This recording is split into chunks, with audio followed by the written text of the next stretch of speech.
সেটা বলছে যে তুমি যদি একটা বাড়ি করতে চাও 10 লাখ টাকার, সেটা তুমি 2 বছরের ভিতরে পারবা। আসলে আমি কবিরাজও না, আমি কোনো ওজাও না। আমার একটা পরিচালক ছিল, সেটা উনি আমার আরো 6 বছর আগে উনি পরিচালক।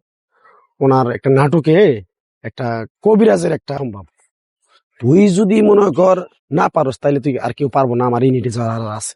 বললাম তাহলে ঠিক আছে, আপনি যদি যেহেতু বলতেছেন পরিচালক, তাহলে আমি অবশ্যই কথাটা মাথায় নিলাম। পরে আমার ক্যারেক্টার শিখাই দিল, হয়তো 4-5টা কথা বলে দিছে। পরে বাদ বাকি কথা কইছে হইলে আমি নাহলে 500 মজমার ভিতরে সবকিছুই আমার অ্যাভারেজে সব ঠিক আছে।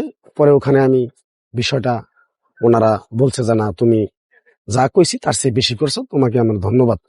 ওই তখন থেকে আমি এই বিষয়টা শিখছি। আসলে আমি কবিরাজও না, আমি কোনো ওজাও না, আমি কারো ঝাড়া ফোগাও দেই না, কিছু না। এটা কিন্তু একটা সতর্কমূলক একটা ভিডিও করছি আমি। মানে আমার শুটিং শেষ হওয়ার পরে ওই ছেলেটা যাইতেছে, পরে ডাক দিয়ে আমি হাতটা দিকে দিছি।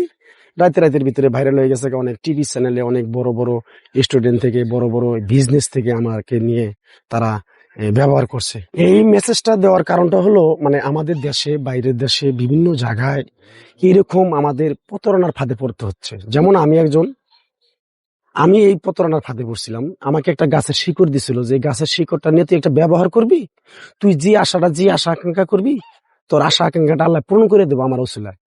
সেটা বলছে যে তুমি যদি একটা বাড়ি করতে চাও 10 লাখ টাকার, সেটা তুমি 2 বছরের ভিতরে পারবা, আল্লাহ তোমার দিব।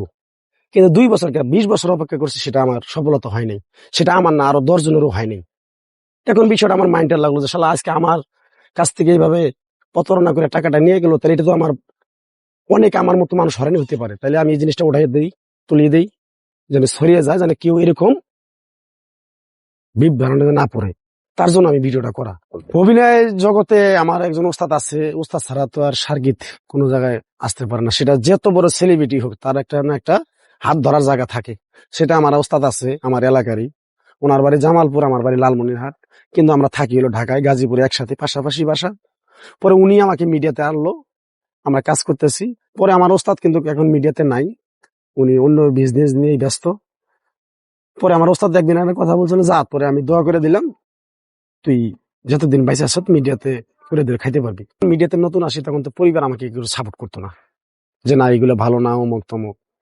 এখন মানে বলেন বুঝেন না যে টুপলা দেখে টুবলিন আছে।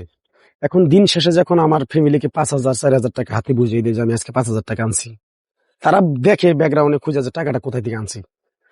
দেখার পরে জানা না ঠিক আছে, আমার ভাই, আমার ছেলে, আমার স্বামী, আমার বাবার টাকাটা হালাল ভাবেই কাজ করেই টাকাটা আনতেছে, তাহলে এখানে তো আর ব্যাকগ্রাউন্ডে কোনো বাধা দেওয়ার মতো কোনো কিছু নেই।